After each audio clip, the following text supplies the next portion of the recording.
"You are most welcome, monsieur," said the Count of Mercer, saluting Monte Cristo with a smile, "and monsieur has rendered our house, in preserving its only heir, a service which ensures him our eternal gratitude."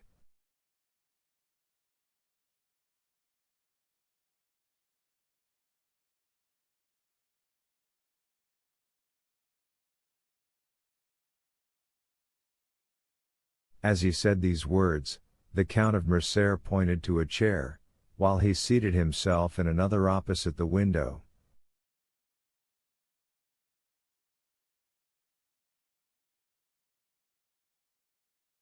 Monte Cristo, in taking the seat Mercer offered him, placed himself in such a manner as to remain concealed in the shadow of the large velvet curtains, and read on the careworn and livid features of the Count a whole history of secret griefs written in each wrinkle time had planted there.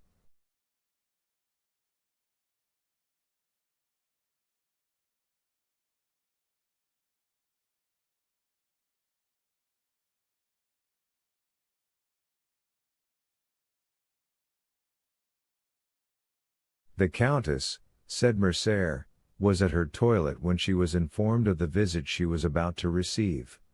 She will, however, be in the salon in 10 minutes.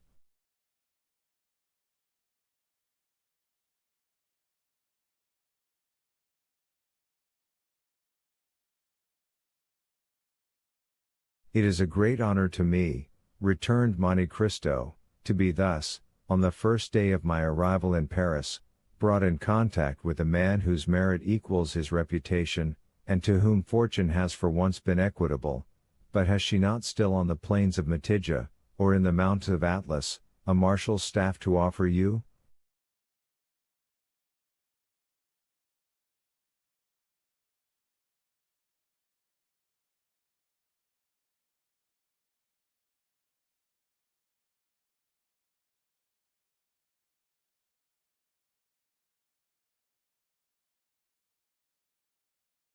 Oh, replied Mercer, reddening slightly, I have left the service, monsieur.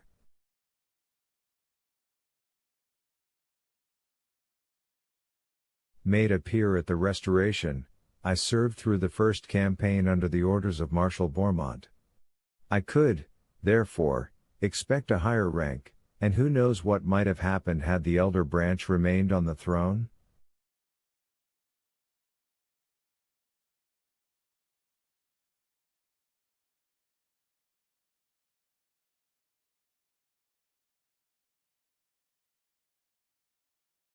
But the Revolution of July was, it seems, sufficiently glorious to allow itself to be ungrateful, and it was so for all services that did not date from the imperial period.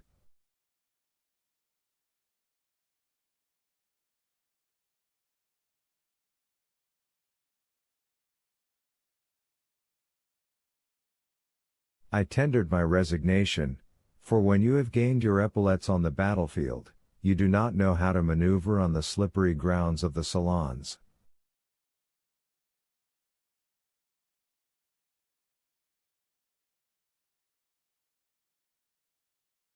I have hung up my sword, and cast myself into politics. I have devoted myself to industry, I study the useful arts.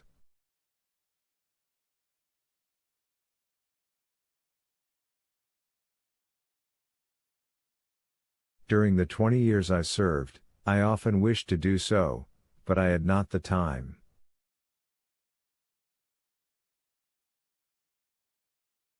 These are the ideas that render your nation superior to any other, returned Monte Cristo.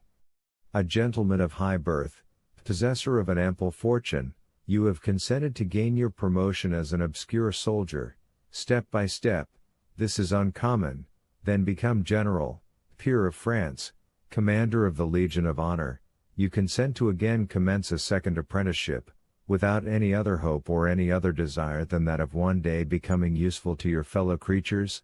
This, indeed, is praiseworthy, nay, more, it is sublime.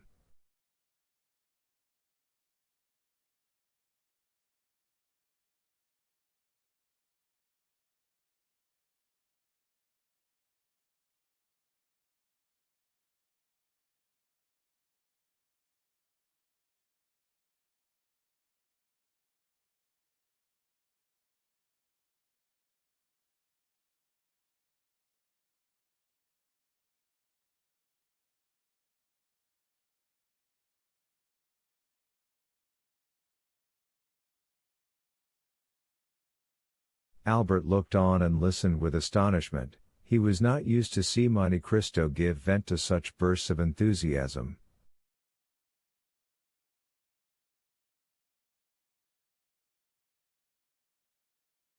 Alas, continued the stranger, doubtless to dispel the slight cloud that covered Mercer's brow, we do not act thus in Italy. We grow according to our race and our species, and we pursue the same lines, and often the same uselessness, all our lives.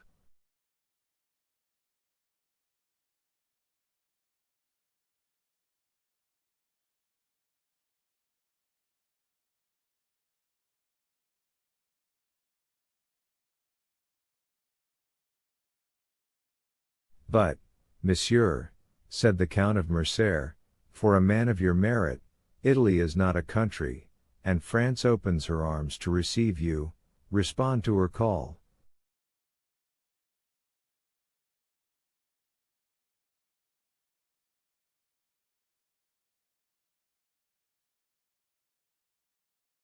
France will not, perhaps, be always ungrateful.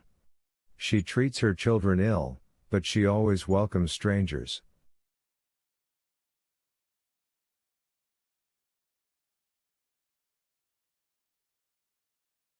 Ah, father, said Albert with a smile, it is evident you do not know the Count of Monte Cristo. He despises all honors, and contents himself with those written on his passport.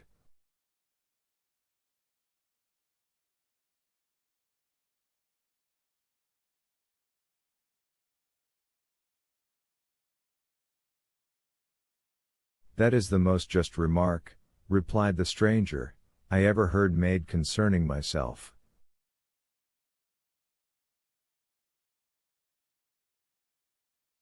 You have been free to choose your career, observed the Count of Mercer, with a sigh, and you have chosen the path strewed with flowers.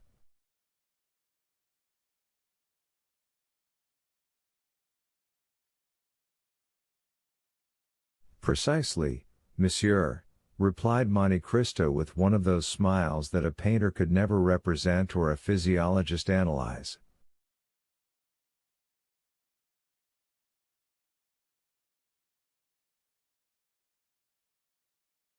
If I did not fear to fatigue you, said the general, evidently charmed with the Count's manners, I would have taken you to the chamber.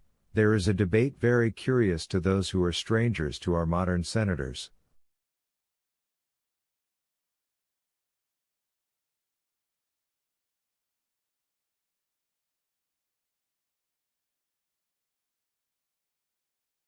I shall be most grateful, monsieur, if you will, at some future time, renew your offer, but I have been flattered with the hope of being introduced to the Countess, and I will therefore wait.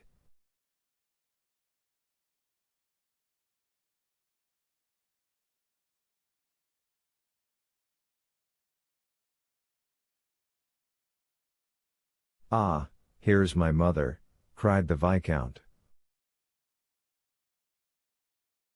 Monte Cristo turned round hastily, and saw Madame de Mercer at the entrance of the salon, at the door opposite to that by which her husband had entered, pale and motionless. When Monte Cristo turned round, she let fall her arm, which for some unknown reason had been resting on the gilded doorpost.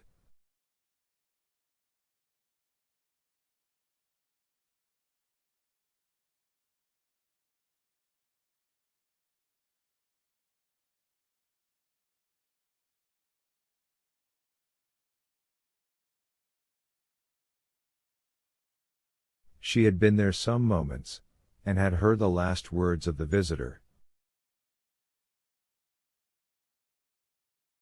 The latter rose and bowed to the Countess, who inclined herself without speaking.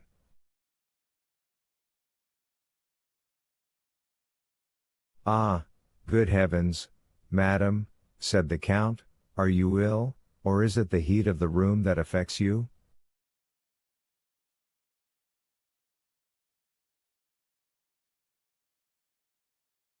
Are you ill, mother?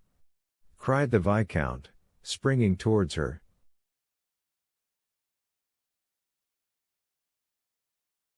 She thanked them both with a smile. No, returned she, but I feel some emotion on seeing, for the first time, the man without whose intervention we should have been in tears and desolation.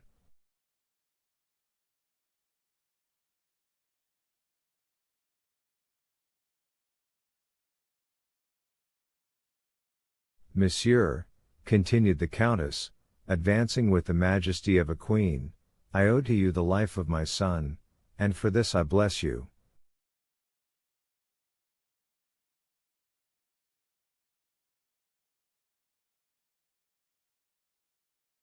Now, I thank you for the pleasure you give me in thus affording me the opportunity of thanking you as I have blessed you, from the bottom of my heart.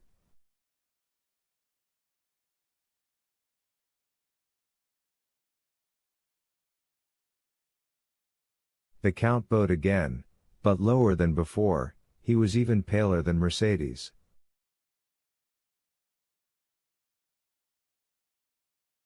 Madam, said he, the Count and yourself recompense too generously a simple action.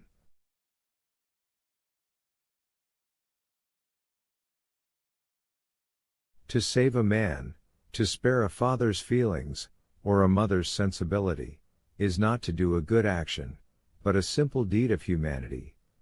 At these words, uttered with the most exquisite sweetness and politeness, Madame de Morcerf replied,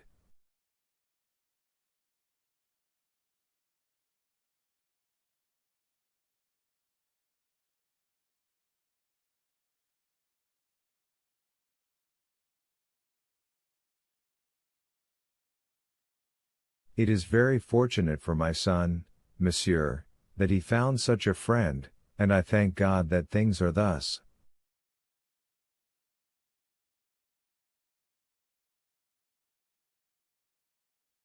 And Mercedes raised her fine eyes to heaven with so fervent an expression of gratitude, that the Count fancied he saw tears in them.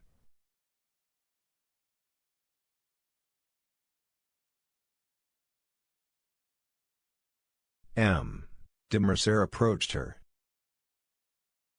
Madam, said he, I have already made my excuses to the Count for quitting him, and I pray you to do so also.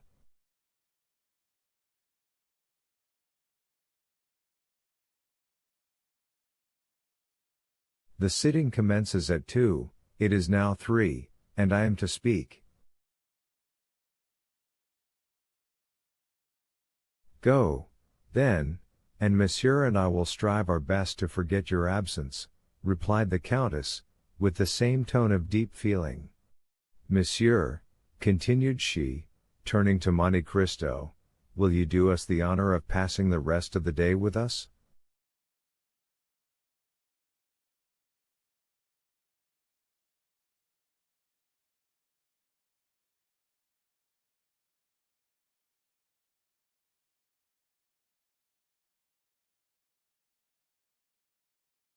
Believe me, madam, I feel most grateful for your kindness, but I got out of my traveling carriage at your door this morning, and I am ignorant how I am installed in Paris, which I scarcely know. This is but a trifling inquietude, I know, but one that may be appreciated.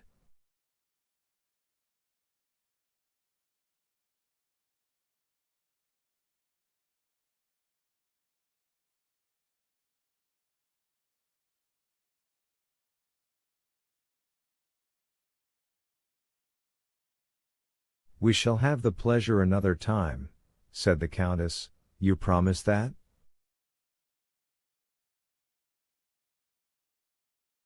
Monte Cristo inclined himself without answering, but the gesture might pass for assent.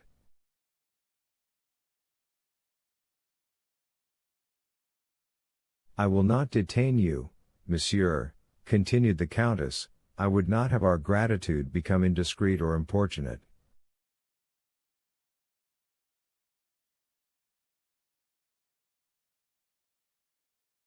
My dear Count, said Albert, I will endeavor to return your politeness at Rome, and place my coupe at your disposal until your own be ready.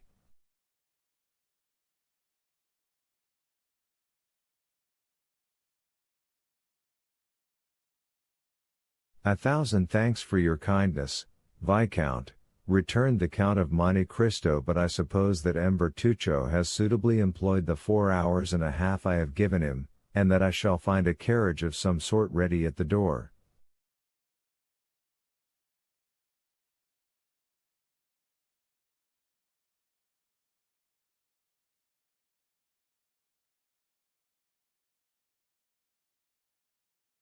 Albert was used to the Count's manner of proceeding. He knew that, like Nero, he was in search of the impossible, and nothing astonished him, but wishing to judge with his own eyes how far the Count's orders had been executed, he accompanied him to the door of the house.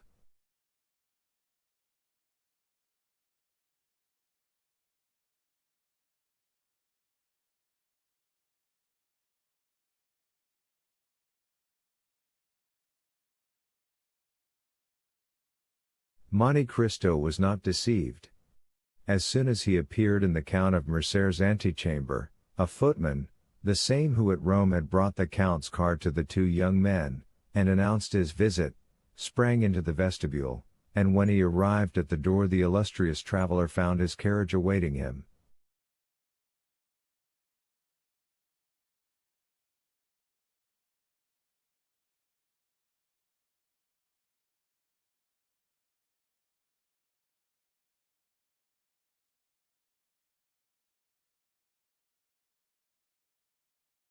It was a coupe of collars building, and with horses and harness for which Drake had, to the knowledge of all the lions of Paris, refused on the previous day 700 guineas.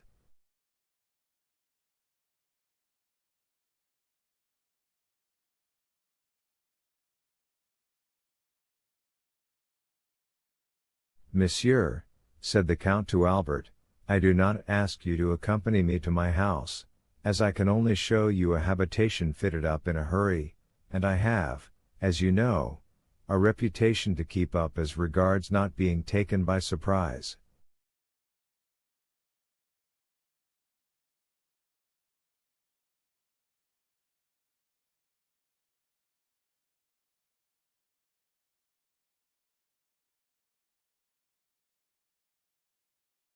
"Give me, therefore, one more day before I invite you, I shall then be certain not to fail in my hospitality."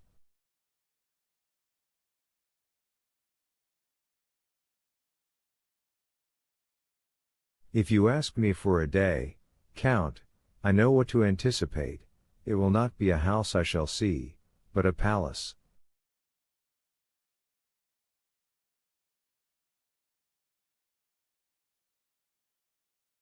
"You have decidedly some genius at your control." "Ma foi, spread that idea," replied the Count of Monte Cristo, putting his foot on the velvet-lined steps of his splendid carriage, "and that will be worth something to me among the ladies."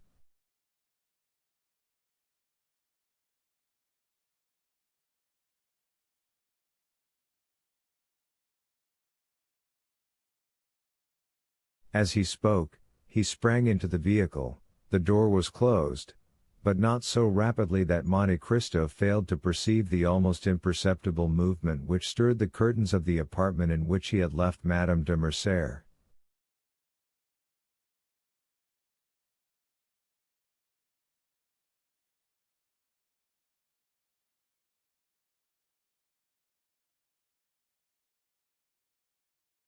When Albert returned to his mother, he found her in the boudoir reclining in a large velvet armchair, the whole room so obscured that only the shining spangle, fastened here and there to the drapery, and the angles of the gilded frames of the pictures, showed with some degree of brightness in the gloom.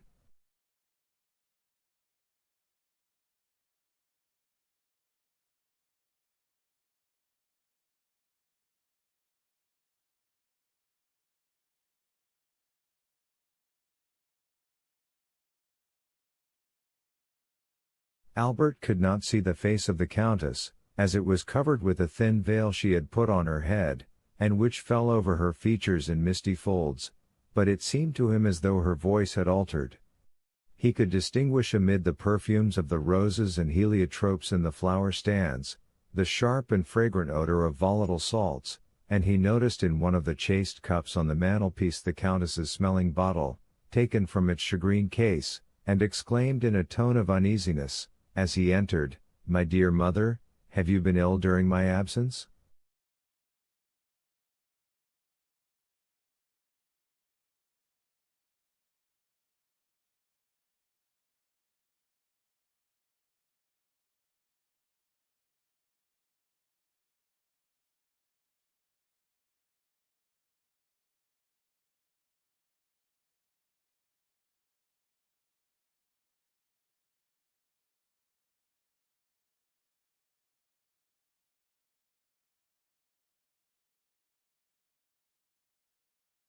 "No, no, Albert. But you know these roses, tuberoses, and orange flowers throw out at first, before one is used to them, such violent perfumes."